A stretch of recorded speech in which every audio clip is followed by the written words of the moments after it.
This is Democracy Now!, democracynow.org, The War and Peace Report. I'm Amy Goodman with Juan Gonzalez.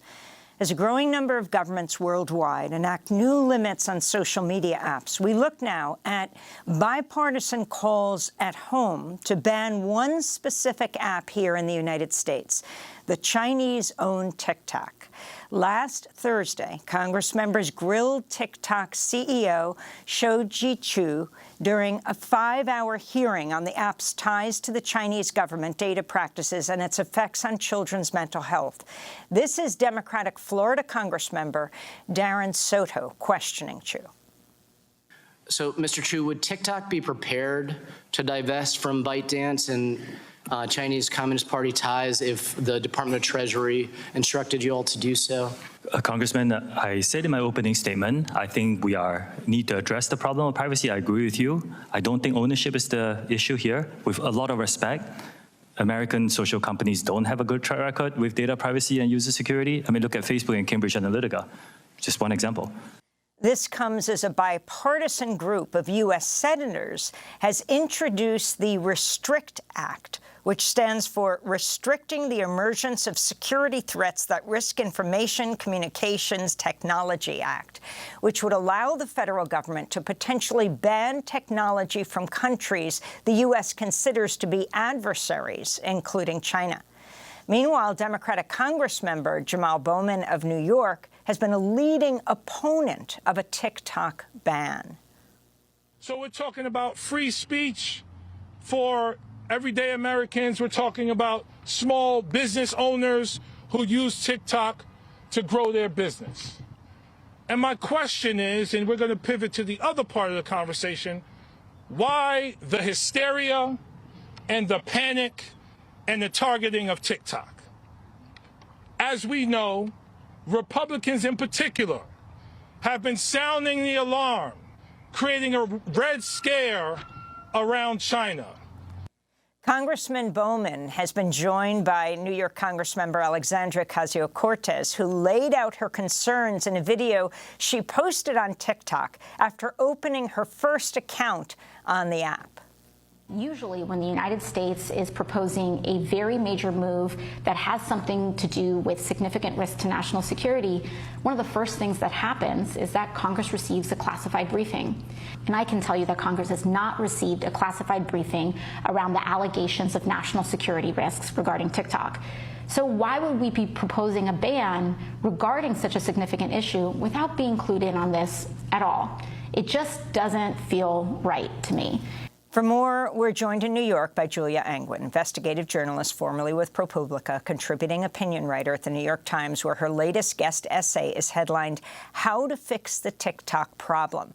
We last spoke to her in 2014 about her book, Dragnet Nation, a quest for privacy, security, and freedom in a world of relentless surveillance. Julia, welcome back to Democracy Now! It's great to have you with us. I mean, it was amazing to see this absolute bipartisan, almost consensus in the particular hearing that the CEO of TikTok was being questioned at, being grilled and demanding that TikTok be sold to a U.S. company in order for it to be saved.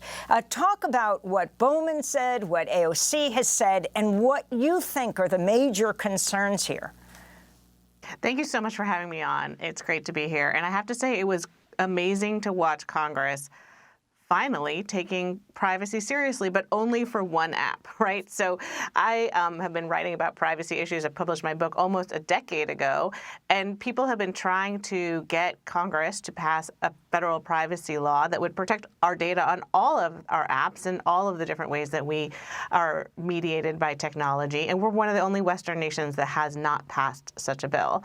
And so now we have, of course, this frenzy around TikTok and this idea that they're the ones who we really need to be protected against. And the reality is there's really nothing that TikTok is accused of that the other social media platforms haven't done as well. And isn't there also the issue of the question of governments being able to use these apps for their own ends?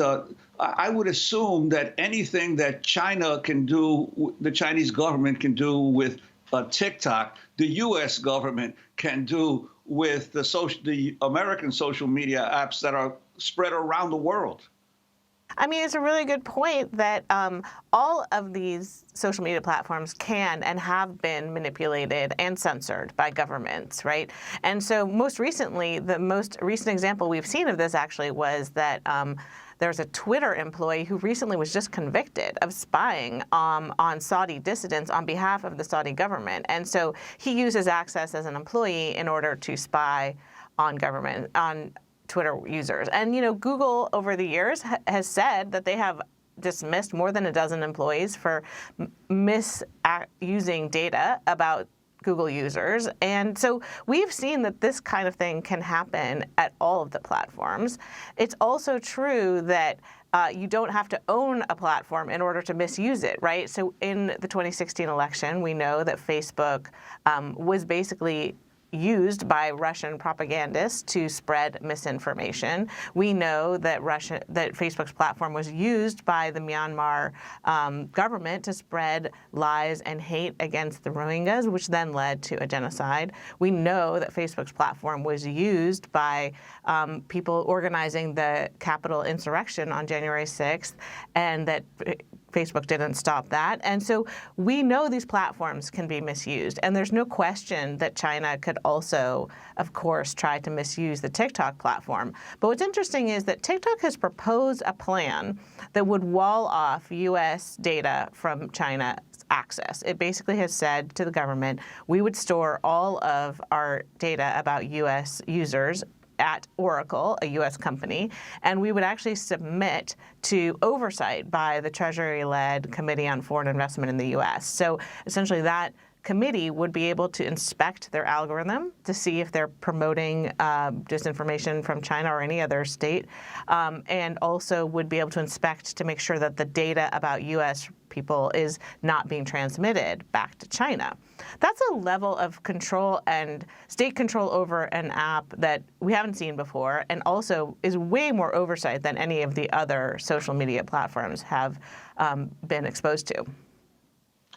And I'm wondering the broader implications of Congress trying to ban TikTok, especially in view of the fact that the United States for the last 40, 50 years has been the main proponent of globalization, of breaking down barriers between countries and letting companies extend their reach and their trade. I'm wondering, for instance, the similar battle that happened over Huawei and 5G and the spread of 5G around the world with the United States, instead of welcoming greater intercourse between countries, was actually seeking to shut down the ability of a Chinese company to market 5G technology around the world. What's this going to do to the potential for individual countries now to begin to close their borders to trade and commerce in the digital age? I mean, this is a really good point, right? So if we put the proposals on the table are A, to put TikTok under state control, to ban it, or to force a sale. All three of those things are things that I think the U.S. government would really be mad about if some other country tried to do to one of our companies, right? Right now, already, if you think about the social media platforms and how they behave around the world, although we often like to be mad at them for various reasons, and we have lots of reasons to be mad often, the reality is that they're being asked in most countries to act as government censors, right? So like in India, there have been huge pressure on the tech platforms to do censorship on behalf of the government.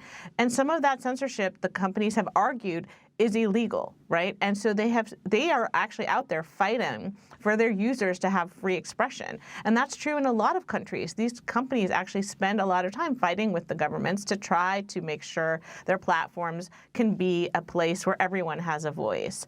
And so for the U.S. to suddenly say, okay, we want to support freedom of expression around the world, right? We do that not only through our private companies, but through our foreign diplomacy and our USAID, et cetera. We now actually don't want it at home, right? We're going to actually basically censor TikTok here. It makes it really hard for us to justify supporting freedom of expression around the world.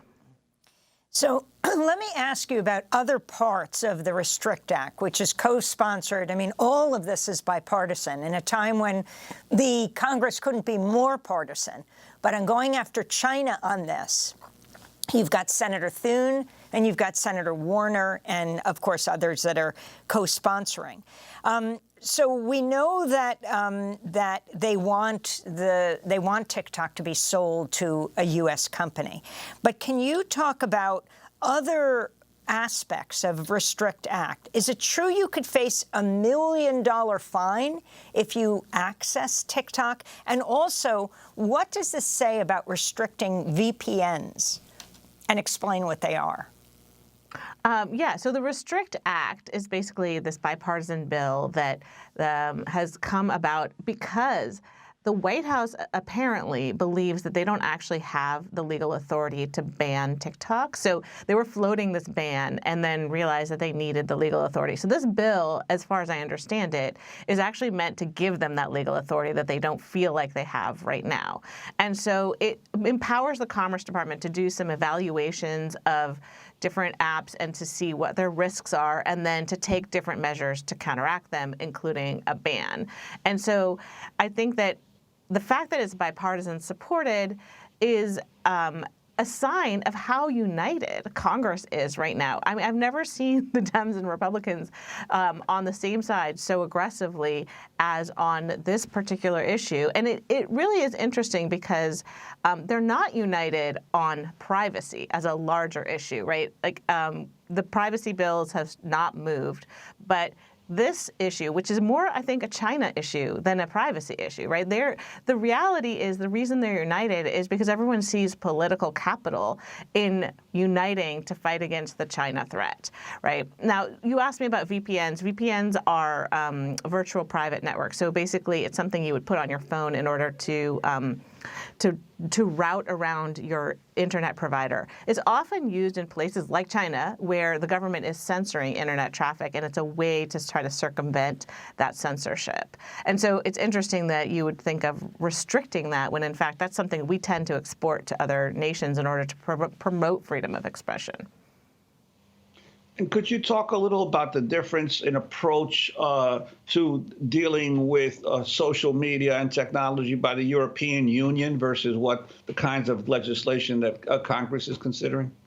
Yeah, I mean, that's such a great question. The EU has been just years and years ahead of the United States in terms of taking the threats from these platforms seriously and addressing them thoughtfully. So, for instance, they passed a comprehensive privacy law back in 2018 that has laid out, basic standards for how data should be treated, what kind of rights users have over their data. And then this year, actually, new laws are coming into place to regulate the algorithms. So it's the first time that algorithms are going to be regulated. These social media companies that are above a certain size will have to report to the EU on they have to measure the risks that their algorithms are creating to things like teen mental health, the risks to democracy.